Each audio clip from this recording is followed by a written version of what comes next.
그러니까 저희가 직접 저희 오케이. 독립 사이트를 가지고 네네.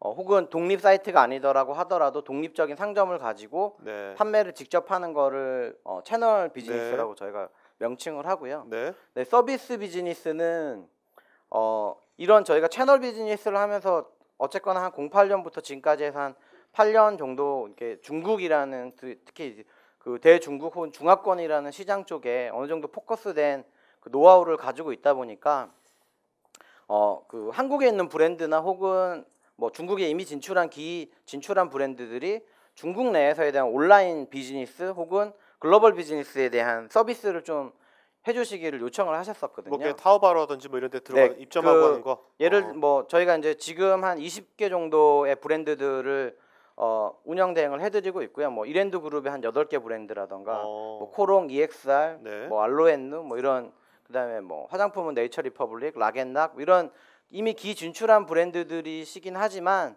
사실 보시는 것보다 한국에서는 되게 큰 규모를 그렇죠. 가지고 계시지만 네. 사실 그 진출한 한국 기업들 중에는 현지 한국 인력이라던가 혹은 온라인 전문 인력이라던가 그런 인력들을 완전히 다 갖추기에는 너무 투자 금액이라던가 그런 것들을 같이 힘드시거든요. 그런데 저희는 그 어떤 솔루션을 통한 효율성이라던가 이런 것 좀 발생이 할 정도가 돼서 그런 것들을 저희가 대신 운영해드리는 비즈니스는 저희 비즈니스가 아니고 법인이라던가 결제도 다 그 저희 브랜드 어카운트로 진행이 되고 저희는 나중에 서비스 피만 받기 때문에 그런 것들은 이제 서비스 비즈니스라고 호칭을. 야, 이랜드가 훨씬 여기보다 큰 데잖아요. 네네. 그런데도 거기 어떤 이런 이제 뭐 타오바라든지 알리바바를 활용할 줄 아는 능력 있는 사람들이 별로 없는 거네요. 전문 인력들이. 그러니까 현재까지는 어떻게 보면. 그쵸. 지금까지는 없고요. 네. 네. 근데 그런 약간 그 사실 이 비즈니스는 한국에서는 좀 생소하실 수 있는데 좀 간단히 설명드리면 무지라던가 그다음에 유니클로 같은 경우는 롯데닷컴이 대신 운영해드립니다.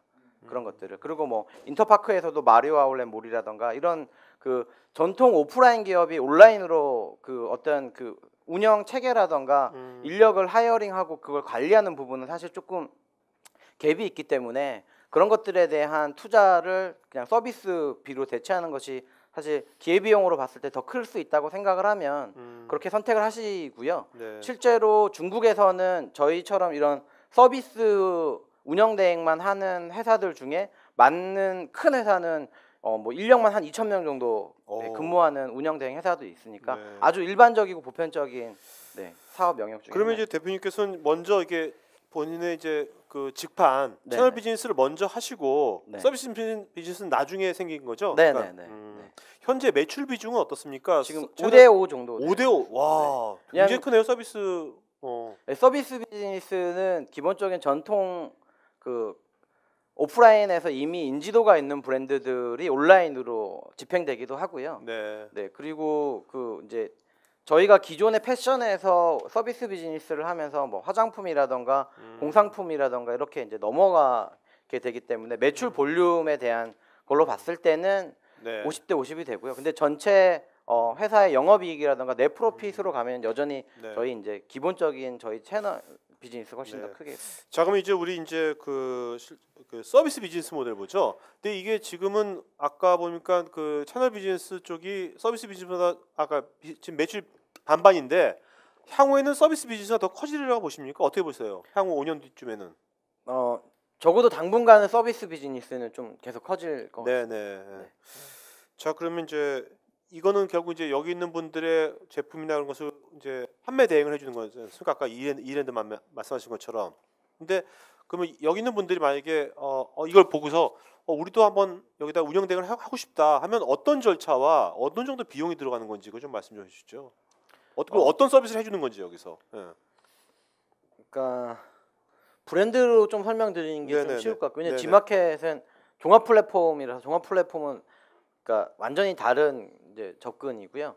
근데 저희 서비스 비즈니스도 마찬가지인데요. 사실상 저희는 서비스하고 기술하고 이제 그런 것만을 제공하다 보니까 사실 케이스 바이 케이스로 모든 비용이 사실 거의 많이 틀립니다. 근데 앞에서 이제 제가 좀 중국 상황을 조금이나마 설명을 드렸듯이 사실 그렇게 쉬운 시장은 아니거든요. 한국보다 해야 되는 일도 더 많고 고객도 더 까다롭고 채팅도 해야 되고 이게 채팅만 하나 하더라도 보통 이제 저희는 이런 표현을 많이 쓰는데 미국 CS 인력을 1위라고 보면요. 한국하고 일본이 한 2 정도 된다고 얘기를 하고요. 그 중국이 4 정도 들어가거든요. 근데 그거는 저희도 이제 글로벌 판매에서 미국 고객들이 있는데 미국 고객들은 보내고 나서 정말 이상이 있으면 메일을 한 통 딱 보내세요. 아, 나 이러이러해서 문제가 있는데 어떻게 그럼 메일만 대응해 주면 되는 거거든요. 네. 한국 고객들은 전화를 하죠. 그렇죠. 그럼 그거 조금 더 들어갈 거고. 근데 중국 고객들은 다 와서 물어보니까 그리고 시간도 아침 9시부터 밤 10시까지 무조건 해줘야 되고 주말도 해야 되니까 반을 2개 반을 돌려야 되는 거예요. 그러면 CS 인력은 무조건 4명이 들어가거든요. 그렇네요. 그래서 보통 보면 저희는 티몰 아주 베이직한 상점 하나가 한 7명 정도가 들어간다고 생각을 하는데 그러면 이제 그 저희 회사는 이제 외자 회사이기 때문에 세금도 43%를 다 내야 되고 해서 네, 그러면 한 인력당 한 140만 원 정도 들어가거든요. 네, 그러면 이제 대충 제가 뭐 얼마라고 말씀 안 드려도 얼마 정도가 될 거라고 예상하실 수 있을 것 같고요. 네. 그러니까 기본 금액이요. 네. 네, 하지만 이제 브랜드가 크거나 매출이 충분히 기대될 수 있는 브랜드라고 하면 커미션 베이스의 계약도 가능한데 케이스 바이 케이스로 다. 그러니까 뭔가 이제 판매 대행을 해주실 땐 CS 그 지원 인력이 있으니까 이런 것도 같이 포함되는 건데 이걸 하느냐 마느냐에 따라서 가격이 달라지는 네, 겁니까? 네, 그렇죠. 네. 네. 그러면 보통 판매 대행은 좀 판매 아까 수수료를 받는다 그랬지 않습니까? 네. 그 수수료 말고 처음에 뭐 기본적으로 우리가 뭐 페이해야 될 것이 있나? 처음에 선금 같은 거. 일단은 티몰 같은 경우에는 티몰을 그 뭐 어차피 여기 앉아 계신 분의 법인의 명의로 하게 되면 네네네. 제가 알기로는 한 한국 돈으로 한 3만에서 4만 정도. 그 아이템마다 너무 천차만별이기 때문에 그 좀 뭐라고 확정 지을 수는 없지만 자동차 파실 분은 안 계시니까요. 자동차는 한 방에 그 70만 RMB 정도 들어가니까 한 1억 2, 3천만 원 정도를 있어야지만 상점을 낼 수 있거든요. 물론 네. 뭐 브랜드만 가능하지만. 근데 일반적인 소비자 같은 경우에는 한 3, 4만 원 정도면 이제 가능하니까 6, 700만 원 되고요. 네. 근데 최근에 아까 말씀드렸던 G2C라는 플랫폼은 글로벌 플랫폼 같은 경우에는 뭐 그 약간 그 요즘에 이제 뭐 신문지상에서 보셨는지 모르겠지만 가짜라던가 그런 제품의 대기 라이센스라던가 좀 민감해서 문턱이 좀 높은 편입니다. 상점 오픈할 때 약 한 35,000불, 한 4천만 원 조금 덜 들어가고요.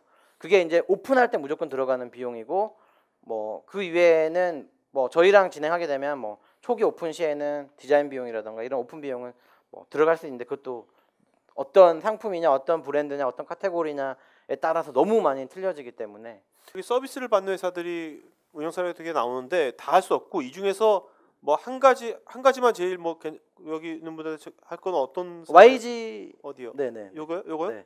네. 이게 뭐 YG하고 저희는 한 3년 정도 같이 일을 하고 있고요.